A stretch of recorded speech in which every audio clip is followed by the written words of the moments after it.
안녕하세요. 강남대학교에서 전쟁으로 보는 역사를 담당하고 있는 조청현입니다. 오늘 우리가 다룰 주제는 중세의 황혼, 근대의 여명이라고 볼 수 있는 백년전쟁을 살펴보도록 하겠습니다. 백년전쟁 하면 뭐가 생각이 나세요? 다양한 의견들이 들리고 있죠. 뭐 잔다르크라는 소리도 좀 들리는 것 같고요. 좀 그 여러 책들을 많이 읽으신 분 같아요. 대포가 사용되었다라고 얘기하시는 분도 있고요.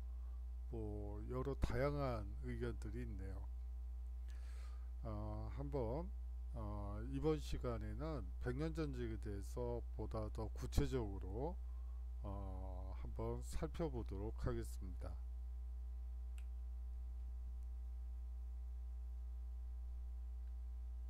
자, 백년전쟁과 관련해서는 전쟁 기간과 관련해서 이야기들이 많아요.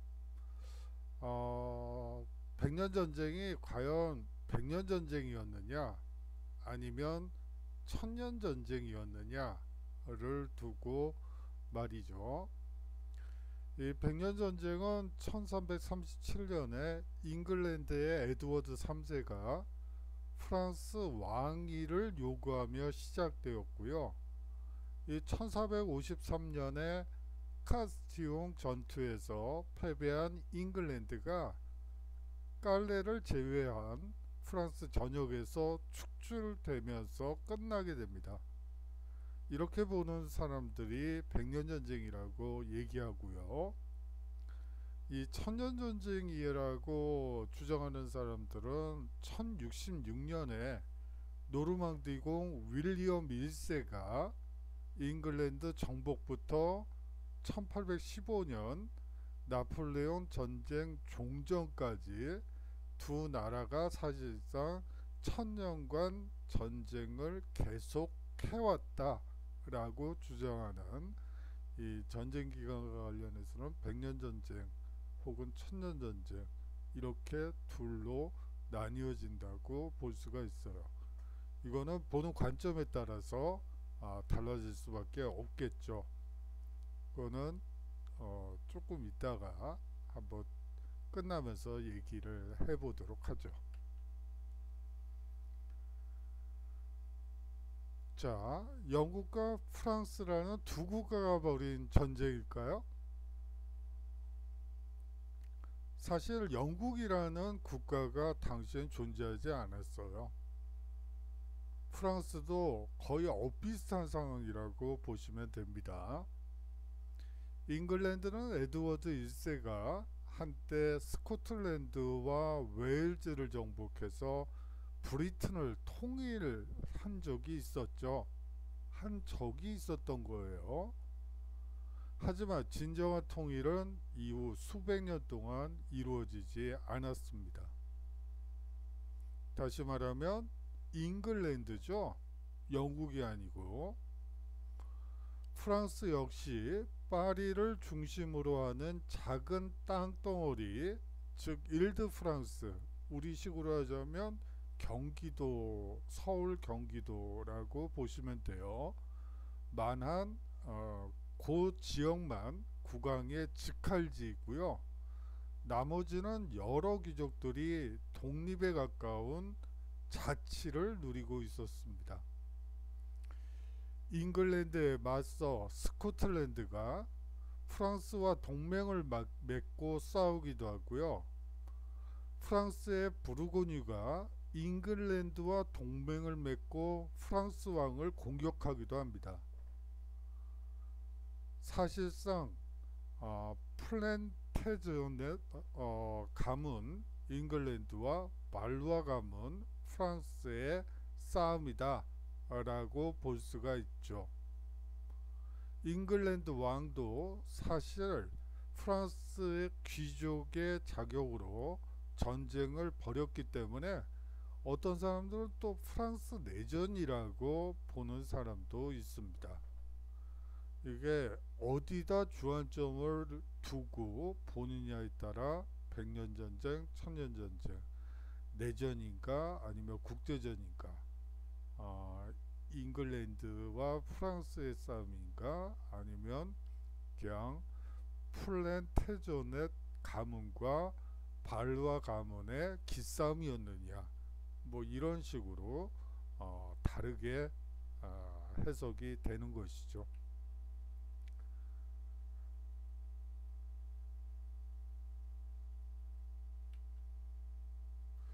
이 백년전쟁은 뭐 천년전쟁이 백년전쟁이라고 하죠. 백년전쟁은 패자가 오히려 승자에게서 해방된 전쟁이라고 보는 사람들도 있어요. 전쟁의 마지막에 노르망디공 윌리엄 1의 잉글랜드 왕실의 영지인 프랑스의 기엔, 지금으로 치면 가스코뉴 지방이 프랑스 왕의 손으로 들어가게 됩니다. 이렇게 되면서 잉글랜드 왕은 프랑스 왕의 신하라는 gun례에서 벗어나게 되죠. 패자인 잉글랜드가 이 백년전쟁에서 패함으로써 프랑스 왕의 신하가 아니라 진정한 잉글랜드의 왕이 되었다고 주장하는 사람들도 있어요. 이렇기 때문에 자, 이 한번 백년전쟁의 원인을 한번 보도록 하죠. 1328년 프랑스의 샤를 4세가 후계자 없이 죽음을 맞이하게 됩니다. 프랑스 귀족의 일원으로서 프랑스 왕위를 탐낸 잉글랜드 왕의 야심 때문에 전쟁이 일어났다고 보는 것이 1차적으로는 맞아요. 당시 프랑스 법과 간행은 왕위 계승에 대한 구체적인 규정이 없었습니다. 샤를 4세의 뒤를 이을 후계자는 크게 보아 셋이 있었어요. 한 사람은 샤를 4세의 누이인 이사벨과 에드워드 2세 사이의 아들인 잉글랜드 왕 에드워드 3세가 되고요. 또 한 명은 샤를 4세의 형제인 루이 10세의 사위 필립 데브루란 사람이 되고요. 또 한 명은 샤를 4세의 사촌인 필립 드 발루아가 모두 왕위 계승 자격을 갖추고 있었던 것이에요. 다시 말하면 잉글랜드 왕 에드워드 3세와 필립 데브루 그리고 필립 드 발루아가 모두 왕위 계승 자격을 갖추고 있었던 것이죠. 그래서 왕위를 누구한테 물려줄 것이냐를 두고 당시 소집된 산부에는 다음과 같이 규정합니다. 여자 친족은 왕위 계승과 무관하다 라고 천명한 것이죠. 옛 프랑크 시대의 법인 살리크 법전의 근거에 에드워드 3세와 필립 데브루의 왕위 계승 자격을 부정한 것입니다. 필립 드 발루아에게 왕관을 씌워줌으로써 필립 6세 즉 발루아 왕조가 출범하게 되는 것이죠.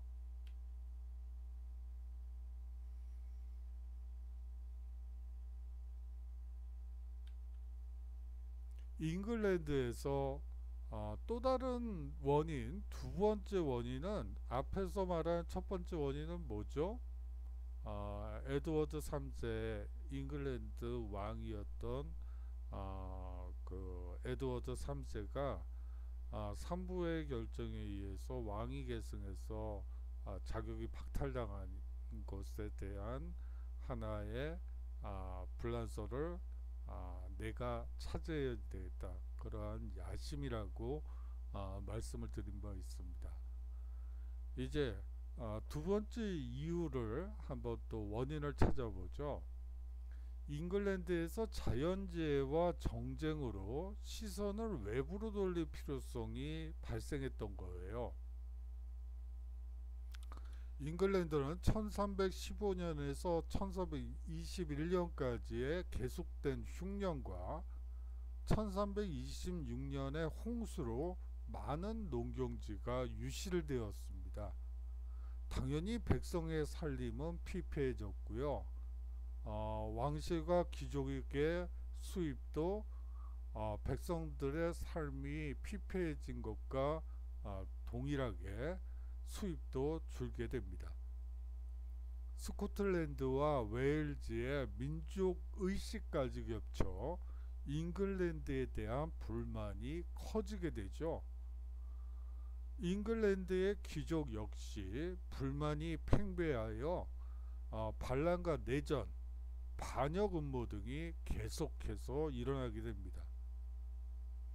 국왕은 외국을 정복하여 귀족과 평민의 배고픔을 달래줄 무적 근거를 마련할 필요성을 느끼게 된 거죠. 전쟁을 통해 자신에게 자꾸만 겨누는 귀족들의 칼끝을 외부로 돌릴 필요성이 있었던 것입니다. 이 전쟁의 원인 중에 가장 큰 이유 중에 또 이 정쟁은 내전 상황, 지배층의 불만 이러한 것들을 외부로 돌리려는 것은 어떻게 보면 이 전쟁의 가장 큰 원인 중에 하나가 아닐까라는 생각도 듭니다.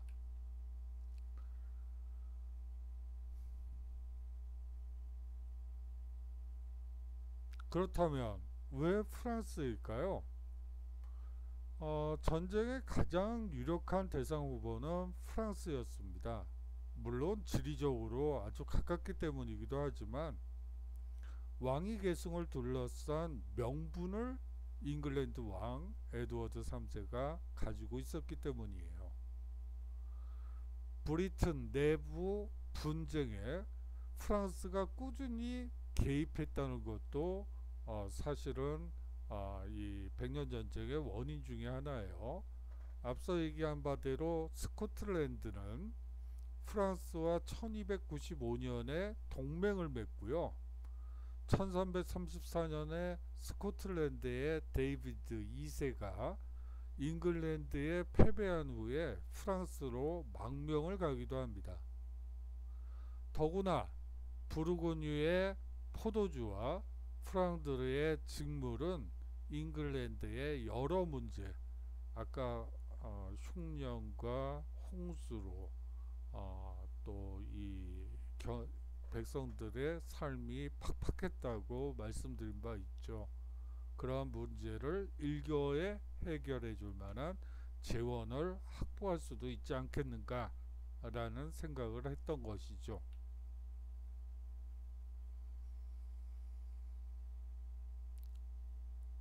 프랑스와 잉글랜드의 전력 차이를 한번 보시도록 하죠. 당시 프랑스 인구는 1600만에 달했습니다. 잉글랜드는 400만에 지나지 않았죠. 물론 여기서 1600만이다 400만이라는 거는 사실 전체 인구로 보면 이것보다는 많죠. 당시에 호적 신고를 하지 않은 사람들이, 다시 말하면 문맹률이 상당히 높았기 때문에 서류를 제대로 제출할 수 없었던 평민들을 고려를 한다면 이거보다는 많았을 걸로 생각이 들어요. 하지만 잉글랜드가 1000만이 넘지는 않았을 거예요. 프랑스 역시 3000만이 넘어가기는 어려울 걸로 보여요. 여하튼 그렇고요. 이 얘기가 나왔으니까 한번 좀 옆으로 세보죠. 이 당시에 사망하는 사람들 보면 호적이 아직도 남아 있어요. 그 호적들을 통해 호적을 가지고 1960년대, 70년대에 컴퓨터가 만들어지면서 이거를 통계 처리를 해본 적이 있어요. 그러면서 역사학에 아주 새로운 물꼬를 틔웠죠. 통계 처리를 해보니까 아주 재밌는 기록, 통계들이 많이 나와요.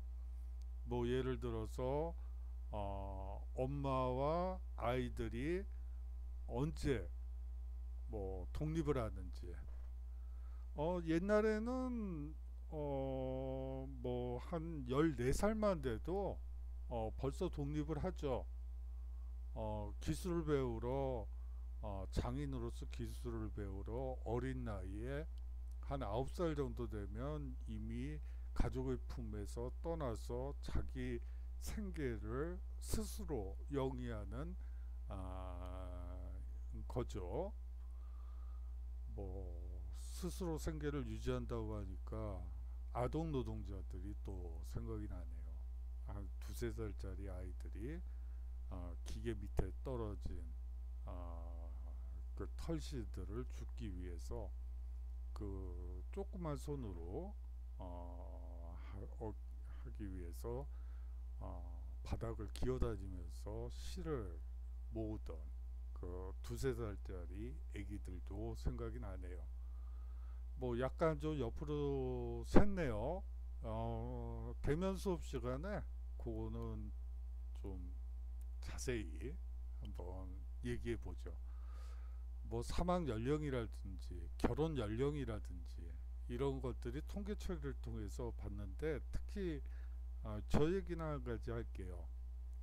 결혼 연령을 보면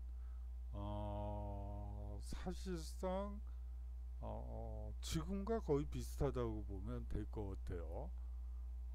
여성의 평균 결혼 연령이 27 정도, 그리고 남성은 30살이 넘어가요. 33. 평균 결혼 연령이요. 이 중세 시기에.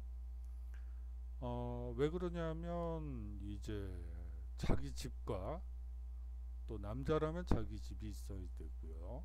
여자라면 혼수를 또 마련해야지 되죠. 그거를 스스로의 노동으로 뭐 부모로부터 물려받을 수 있는 그런 처지는 아니니까, 부모들이 해줄 수 있는 처지는 아니니까 본인들이 벌어서 해야지 됐죠.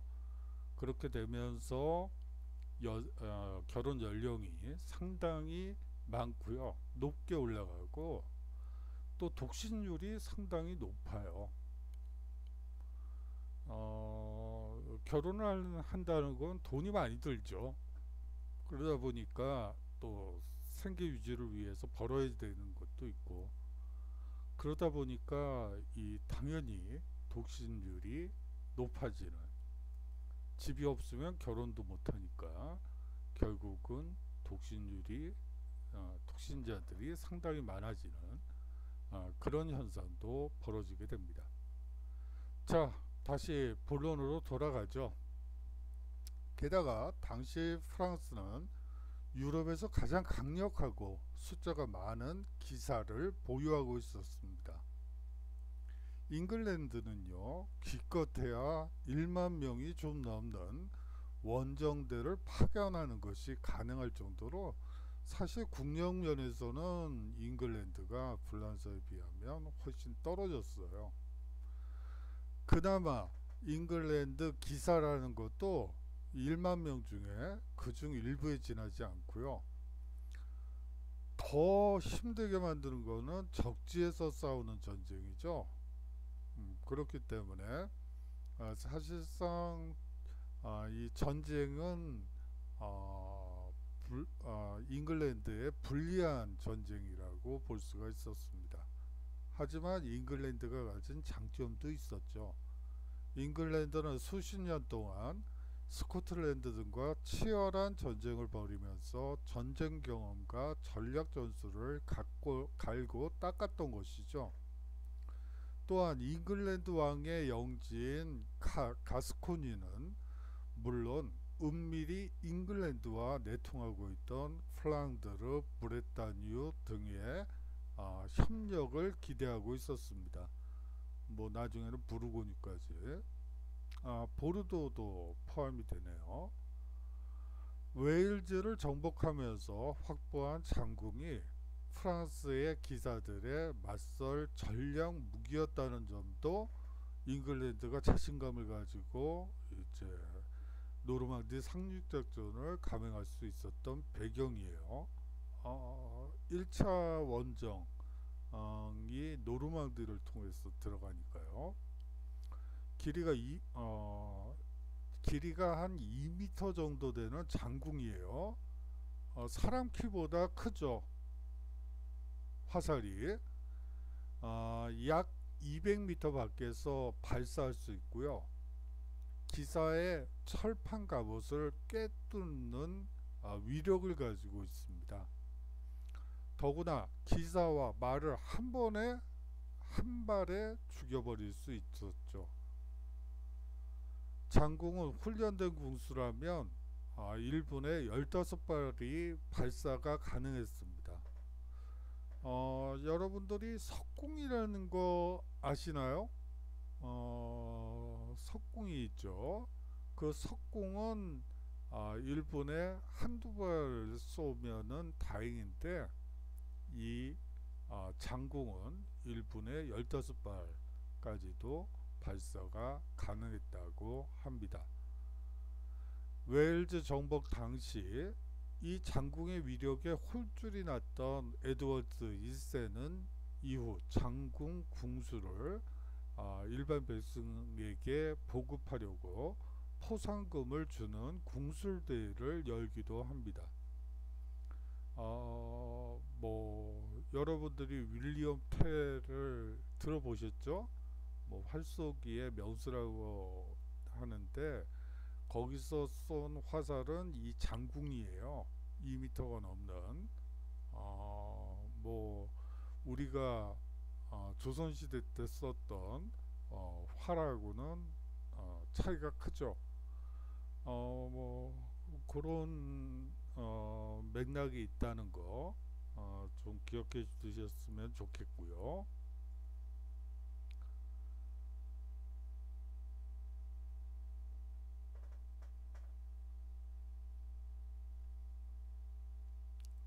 이 전쟁의 처음 몇 해는 프랑스가 상당히 유리했습니다. 에드워드가 기대했던 프랑들의 협력자들은 프랑스 군이 내게 몇 차례 패전한 후에 바로 잉글랜드로부터 등을 돌려버리죠. 신성 로마 제국과의 동맹도 생각대로 되지 않았습니다. 이들을 회유하기 위해 막대한 자금을 퍼부은 탓에 잉글랜드 재정은 곧 바닥이 드러났죠. 바다에서는 제노바 함대의 지원을 받은 프랑스 함대가 잉글랜드 함대를 밀어붙이며 잉글랜드의 해안까지 출몰하고 해안 도시를 노략질하기도 했습니다.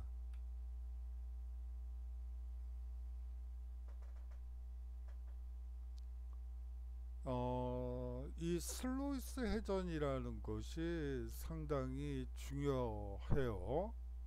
1340년 네덜란드의 슬로이스 해전에서 프랑스 함대가 거의 괴멸을 당하게 됩니다.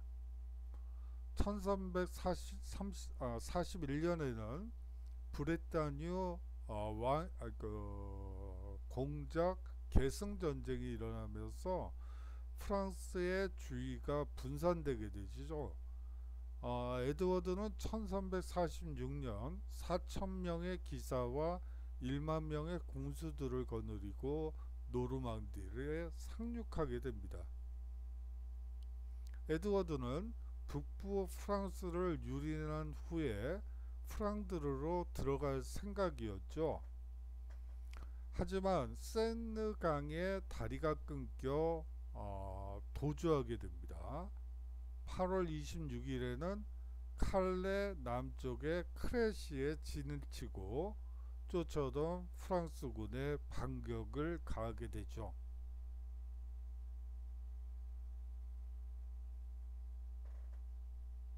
크래시 전투를 한번 살펴보도록 하죠. 이 크래시 전투는 잉글랜드군 12,000 그리고 프랑스군 4만이 격돌한 전쟁입니다. 잉글랜드의 장군 부대는 일렬로 늘어서서 프랑스군이 사정거리 안에 들어오기만을 기다리고 있었죠. 프랑스군이 잉글랜드군을 발견하고 잉글랜드군의 돌진에 들어오게 됩니다. 잉글랜드군은 화살을 퍼부었죠. 사슬갑옷이건 철갑옷이건 화살을 막진 못했습니다. 프랑스 기사들을 더욱 겁에 질리게 한 것은 적진에서 일제히 불을 뿜은 대포였죠. 물론 이 대포라는 것은 살상 무기보다는 그 천둥 같은 소리를 활용해 전의를 떨어뜨리는 효과를 발휘하고 있었어요. 살상 무기가 아니에요. 그냥 어떻게 보면 소리를 통해서 전의를 떨어뜨리는 그런 효과를 발휘하고 포를 쏘는 거죠. 더 무시무시한 것은 아까 얘기했던 궁이라고 화살이라고 보시면 되겠습니다. 이 전투로 프랑스군은 잉글랜드군에 대항할 힘을 잃어버리게 되죠. 에드워드는 거침없이 북상하여 해협의 요충지인 칼레를 포위하게 됩니다. 전설에 따르면 도시가 함락되자 시장을 비롯한 시민 대표 6명이 스스로 목에 밧줄을 묶고 에드워드 앞에 나타나 우리를 죽이시고 시민들은 살려주소서라고 애원했다고 합니다. 덕분에 칼레는 학살을 면하게 되죠. 한때 노블레스 오블리제라는 말이 우리 사회에서도 횡행한 적이 있어요. 그 일화가 이 말의 어원은 사실상 이 일화에서 비롯된 것이죠. 귀족이라면 당연히 시민을 살리고 내가 죽는다. 이게 사실상 노블레스 오블리지의 기본 전제예요. 어떻게 보면 윗사람으로서 아랫사람들을 뭐 사랑하고 포용하고 하는 거죠.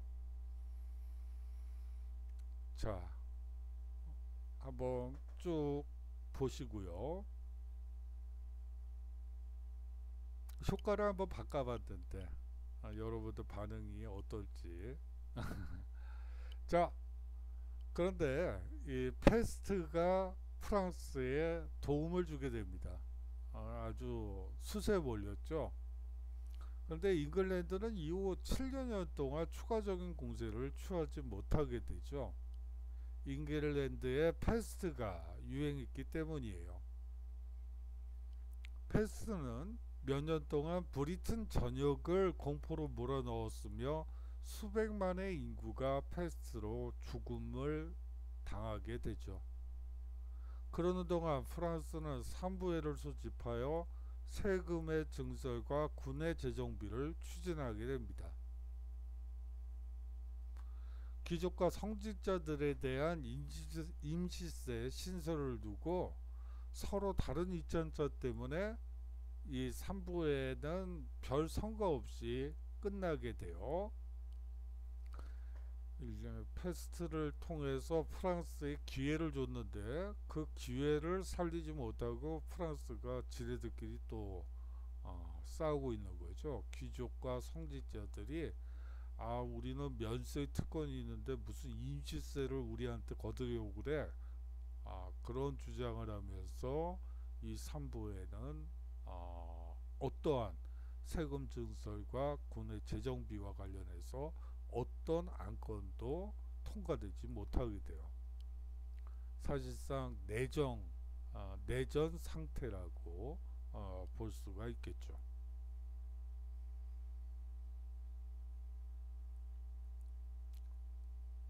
1355년 에드워드는 다시 프랑스를 재상륙하게 됩니다. 프랑스는 필립 6세를 대신해 왕위에 오른 장 2세가 청야전술을 벌이며 적의 보급이 바닥나기를 기다리고 있었습니다. 청야전술이라는 것은 한마디로 말하면 들판, 먹을 것을 싹 치워버리는, 깨끗하게 치워버리는 전술이다. 보급이 어려워지면 청야전술은 아주 효과적인 전술이 되겠죠. 에드워드는 북쪽의 노르망디와 남서쪽의 보르도를 하나로 이음으로써 프랑스를 두동강 내고 장기전에 대비하게 됩니다. 흑태자에게 그 프랑스 점령 임무를 맡기게 되죠. 흑태자는 이 푸아티에에서 장 2세가 지휘하는 프랑스군과 교전하게 되고, 크레시 때처럼 병력은 프랑스가 훨씬 많았음에도 매복 전술을 적절히 사용하여 격파하게 됩니다. 이 영국의 흑태자라는 사람은 이 크레시 전투 때도 지휘관으로서 참여했던, 그리고 승전했던 태자입니다.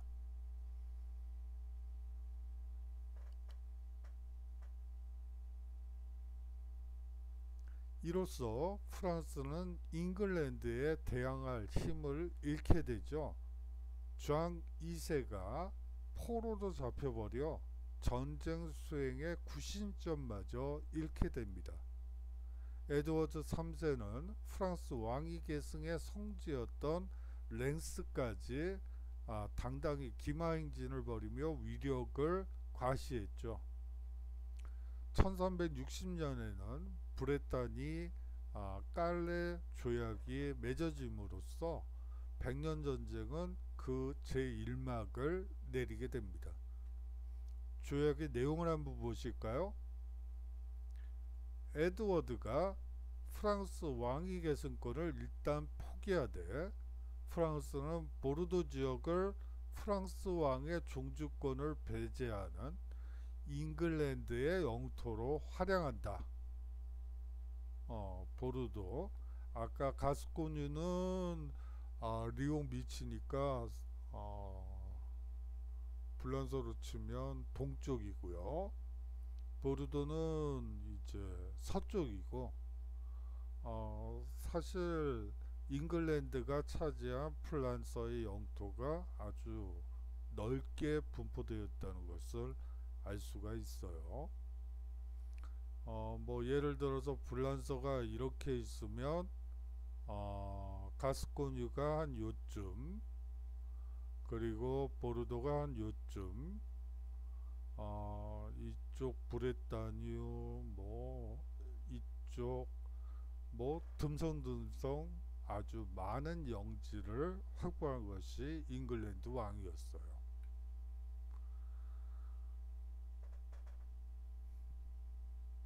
자, 이 전쟁에다가 역병, 기근과 도둑질들이 이 프랑스의 농촌을 초토화시키고 말았죠.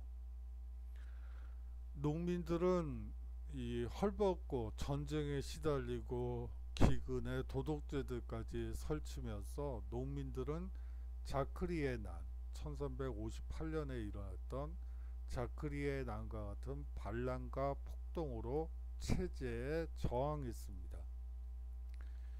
잉글랜드도 프랑스에서 약탈한 물자로 지배계층은 유택했는지 모르겠지만, 병서로 징집되고 무거운 세금까지 물어야 했던 농민은 살 길이 갈수록 막막해졌죠.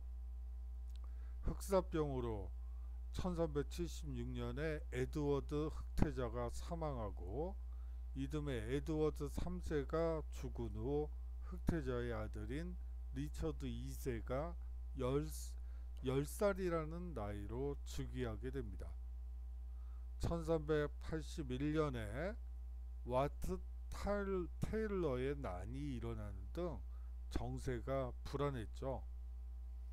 당시에 아담이 밭을 갈고 이브가 배를 짤 때 어찌 귀족 따위가 있었겠는가 라며 농민들을 이끌고 런던까지 행진하여 왕에게 개선을 직접 요구하려 했던 존 볼 같은 혁명 지도자가 나오기도 합니다. 한마디로 말하면 중세의 기존 질서가 여러모로 흔들리고 있는 모습을 자크리의 난이나 이 와트 테일러의 난을 통해서 알 수가 있죠.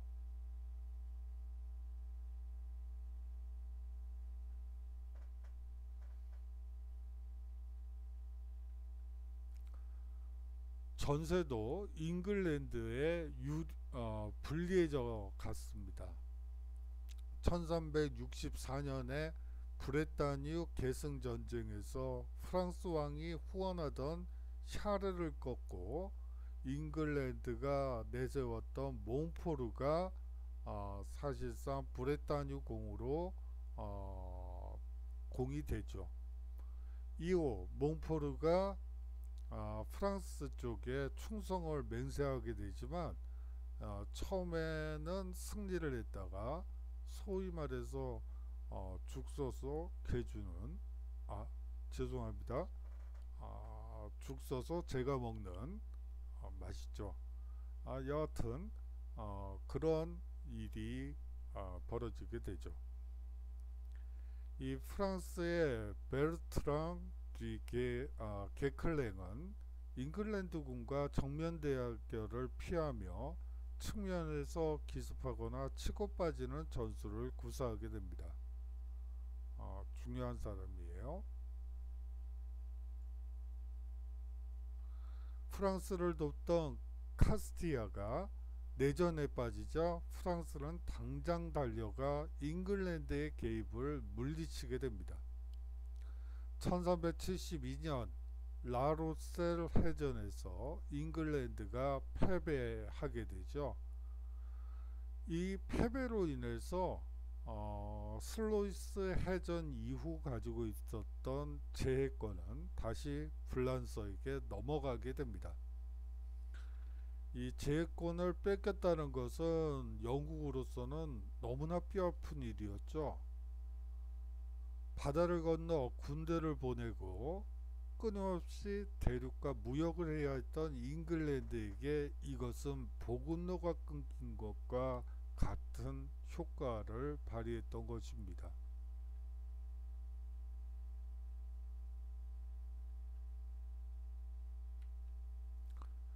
잉글랜드는 부득이 전쟁을 중단할 수밖에 없었어요. 1389년에서 1411년까지 이 전쟁 중 100년 전쟁 중 가장 긴 휴전이 이루어지게 됩니다. 1399년 리처드 2세는 불반에 찬 귀족들의 공세를 막아내지 못해 패위를 당하게 되죠. 랭카스터가의 헨리가 새로 왕위에 오르게 됩니다. 헨리 4세가 되죠. 휴전기간 부르고뉴 공을 중심으로 하는 독립적 대영주 중심의 부르고뉴파와 주로 왕실을 편들었던 오를레앙파 사이의 당쟁은 갈수록 거칠어지게 됩니다. 이 부르고뉴파와 오를레앙파는 아주 치열한 정쟁, 내전 상황까지 전개되게 됩니다. 마침내 1407년에 오를레앙공 루이가 부르고뉴파에게 암살되자 프랑스는 내전 상태에 들어가게 됩니다. 적을 앞에 두고 잉글랜드라는 적을 앞에 두고 내분이 일어난 것이라고 보시면 되겠죠.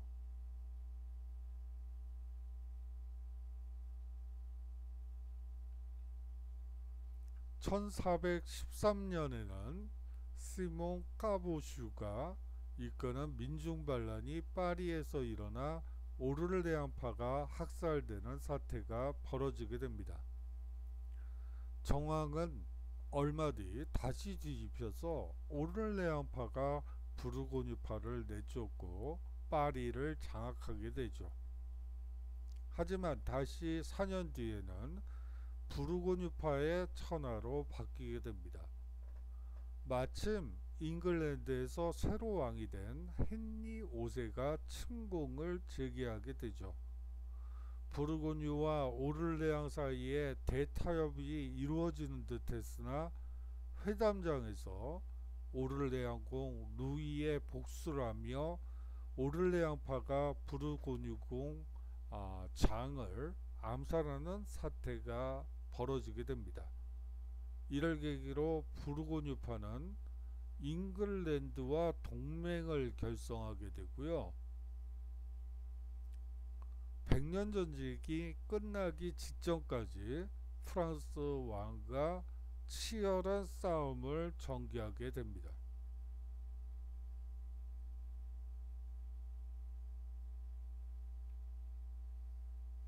1413년 헨리 5세가 즉위하게 됩니다. 프랑스 내분이 아주 전입가경이죠. 거의 정권이 3, 4년마다 한 번씩 부르고뉴파가 이겼다가 오르레앙파가 뒤집기도 하고 또 뒤집혔다가 그 사이에 죽어나가는 사람들도 엄청나고요. 귀족들도. 그러한 내분의 심각함을 보고 1415년에 노르망디로 대거 침공하게 됩니다. 아르플레르를 함락한 다음 깔레로 진군했죠. 적군의 추격을 피해 큰 길 대신 시골길을 택해 행군하다 보니 진군 속도가 느려졌고 보급이 원활하지 못했습니다. 1415년 10월 25일에 아젠쿠르 평야에 닿았을 때는 원래의 12,000 병력이 6,000으로 줄어 있었다고 합니다. 당시에 비도 오고요. 또 전염병이 돌았기 때문에 많은 군사들을 잃을 수밖에 없었고요. 그러면서 나골병도 생기고 그러다 보니까 절반으로 줄은 상태였습니다. 그들을 맞이한 것은 15,000의 프랑스군이었죠. 또 잉글랜드의 장군 부대에 당하게 됩니다. 돌격하는 프랑스 기사들은 전보다 훨씬 두터운 갑옷으로 무장하고 있었음에도 장궁에는 당할 수가 없었죠.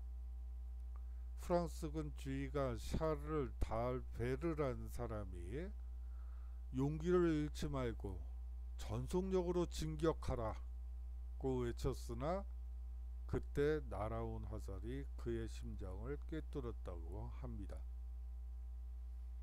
결국 프랑스군은 1만 명에 달하는 전사자를 내고 퇴각하게 되죠. 잉글랜드군의 전사자는 113명에 불과했다고 합니다. 시인으로 유명한 오르레앙공 샤를 도르레앙도 이때 포로가 되고요. 스코틀랜드에서 보내온 지원병에도 불구하고 프랑스군은 연패하여 1419년에 노르망디 전역을 잉글랜드에게 내주게 됩니다. 당시 스코틀랜드는 계속해서 프랑스 편을 들고 있었죠. 부르고뉴파가 잉글랜드를 지지했다면, 동맹을 맺었다면.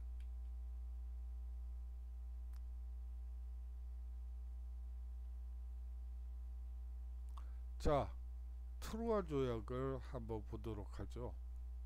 1420년에는 화친이 추진됩니다. 트루아 조약으로 헨리 5세는 프랑스의 섭정이 되게 되죠.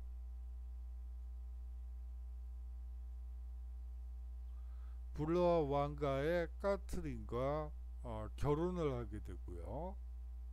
병이 심하던 샤를 6세가 죽으면 그 아들이 헨리 5세의 아들이 프랑스 왕위를 계승한다는 조항도 추가되었습니다. 마침내 에드워드 3세 이래에 수건을 달성하는가 했던 헨리 5세는 1422년에 사망하게 되죠. 같은 해에 샤를 6세도 죽자 부르고뉴파 등은 헨리 5세와 까트린의 아들인 헨리 6세를 잉글랜드와 프랑스의 왕이라고 선포하게 됩니다. 드디어 서유럽 최강의 나라였던 프랑스의 왕권이 잉글랜드의 손아귀에 들어가는 듯 했습니다. 이 트로아 조약을 통해서요.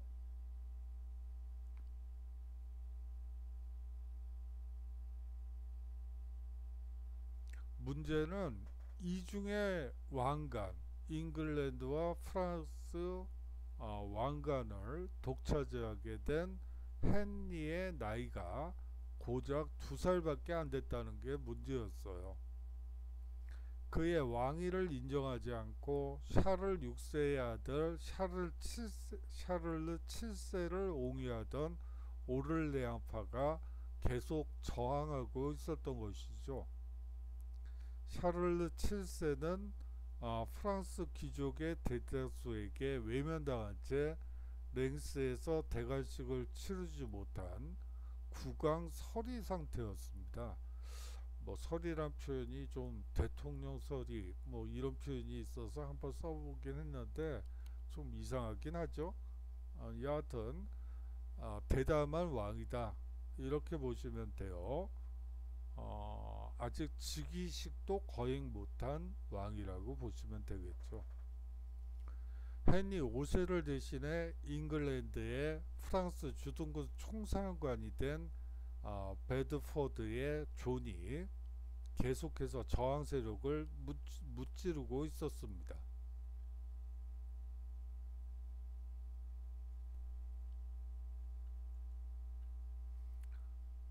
여기서 그 유명한 잔다르크가 출연하게 됩니다.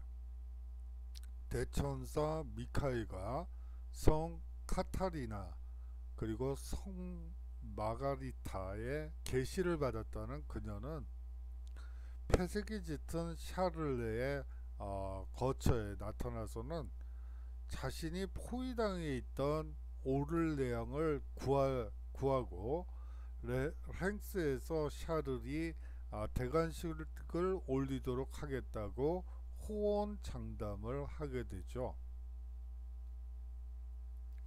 1429년 4월 귀족과도 같이 잉글랜드군의 포위를 뚫고 오를레앙을 구하는데 잔다르크는 성공하게 됩니다.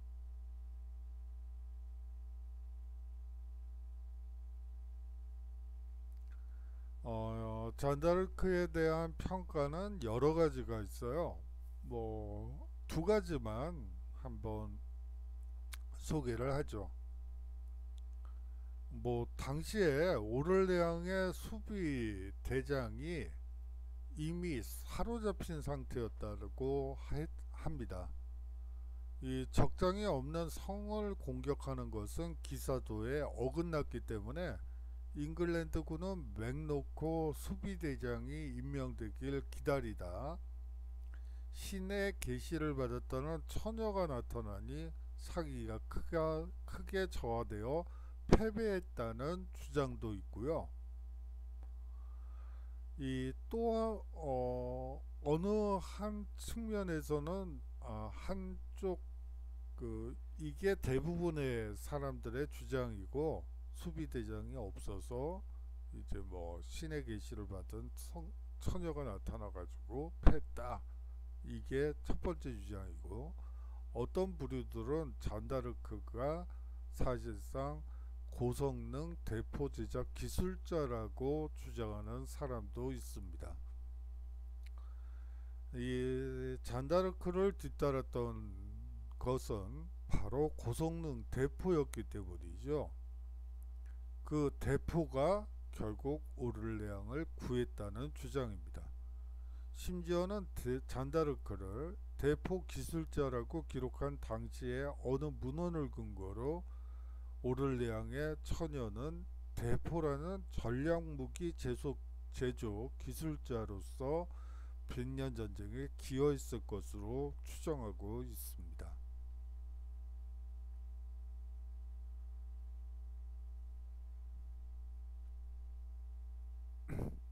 그녀의 도움으로 1429년에 팽스에서 샤를레의 대관식이 치러지게 됩니다. 이후 그녀는 부르고뉴파에게 붙들려 1431년에 화형에 처해지게 되죠. 1435년에 잉글랜드군의 베드포드가 죽고 부르고뉴파의 수장인 필립 공이 샤를에게 항복하게 됩니다. 이듬해에는 파리를 수복하게 되고요. 샤를 7세는 삼부에서 영구적 인두세 부과를 이끌어내 전쟁을 수행할 재원을 갖추게 되죠.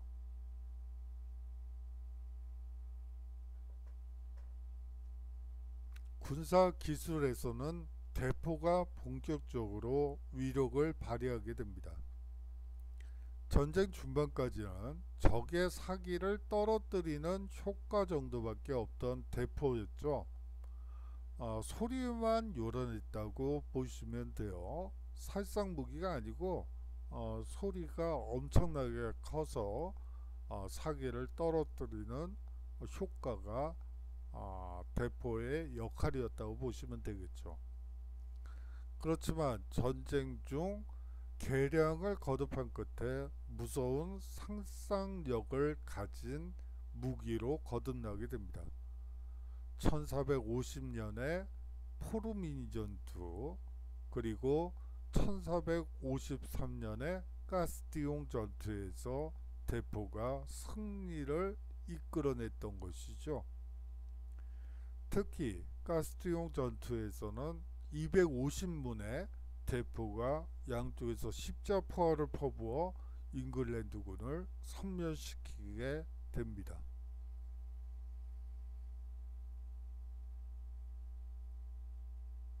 한때 프랑스를 발 아래 두었던 헨리 6세는 1445년에 앙주의 마그리트와 결혼하는 등 여러 외교적 수단을 써서 전쟁을 그만두고 화친 조약을 맺으려 했으나 난간에 봉착하게 됩니다. 1449년에 노르망디를 프랑스에 반환한다는 조건으로 화친 조약을 이끌어냈지만 잉글랜드 본국 귀족들의 반발로 조건을 이행하지 못했죠.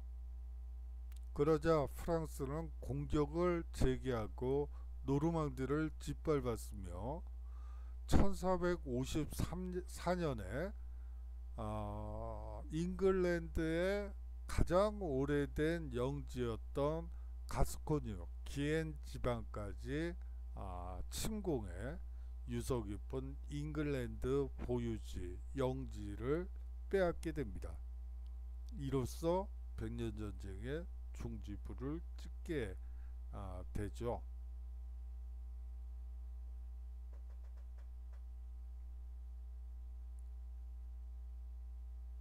한번 전쟁이 남긴 건 무엇인지 한번 볼까요? 잉글랜드 왕실은 그 이후에도 프랑스의 왕위를 주장하곤 했습니다. 하지만 이후 두 진영의 싸움은 잉글랜드 대 프랑스라기보다는 또는 프랑스 내전이라기보다 영국과 프랑스의 싸움이 되어버렸습니다. 성격이 달라지죠. 이 전쟁으로 두 나라 모두 민족의식이 고취됐고요. 왕을 중심으로 국가 권력이 강화되면서 근대 국가의 모습이 차차 나타나게 되었다는 거 아주 중요합니다. 민족의식이라는 말도 그렇고요.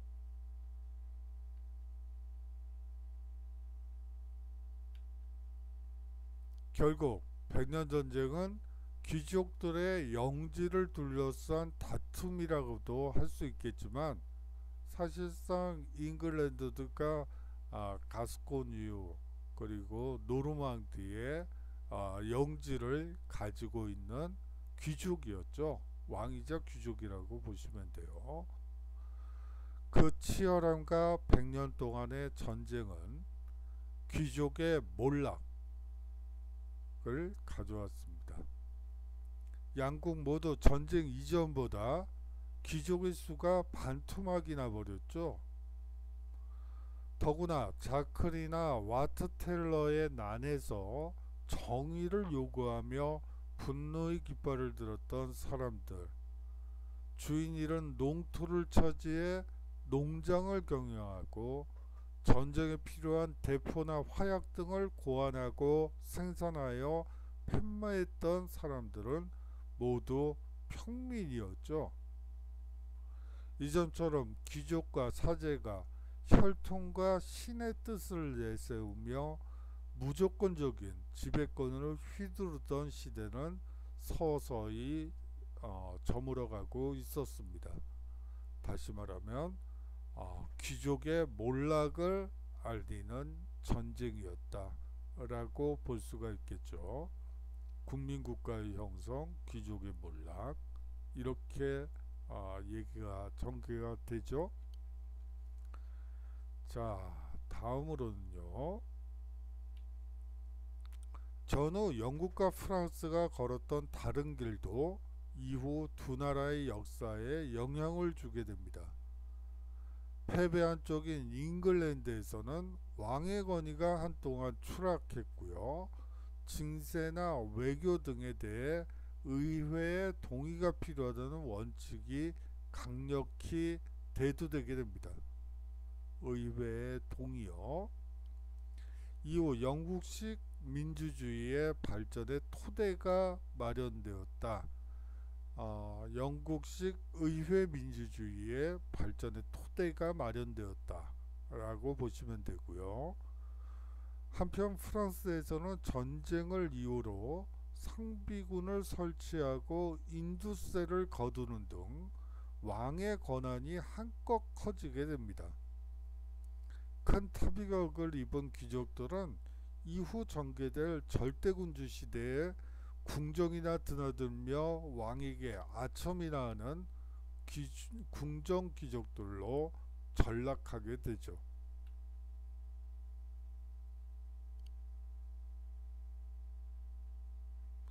백년 전쟁은 발사 무기가 처음으로 서구 전쟁의 전략 무기로 등장한 전쟁입니다. 당대 최강의 기사가 잉글랜드 평민들이 쏘는 장군 앞에 무력하게 무너졌죠. 그나마 장군도 사람의 근력과 기술로 쏘는 것이었지만 전쟁 말기에는 대포를 비롯한 화약 무기가 위세를 떨치기 시작하게 됩니다. 사람의 힘과 용기가 아니라 과학기술이 전쟁의 주역이 되었던 것이죠.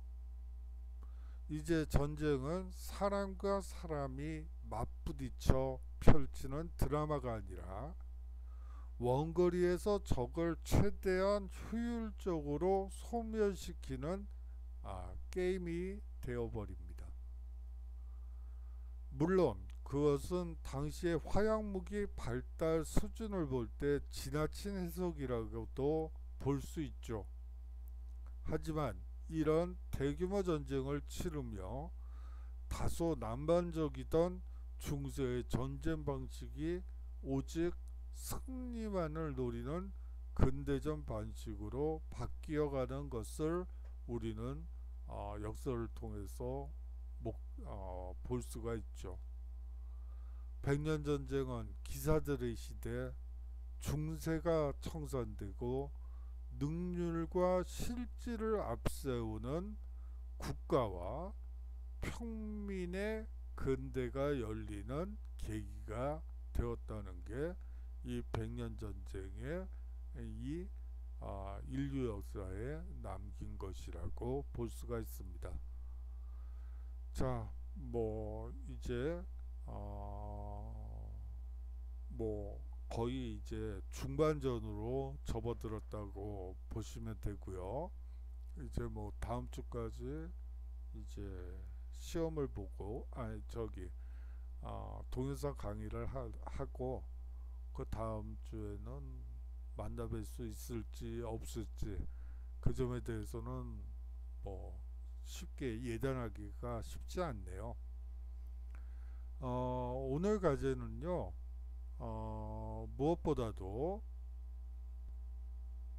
앞서서 백년전쟁에 대해서 백년전쟁인가 천년전쟁인가 내전인가 뭔가 뭐 이런 식의 얘기들을 했었죠.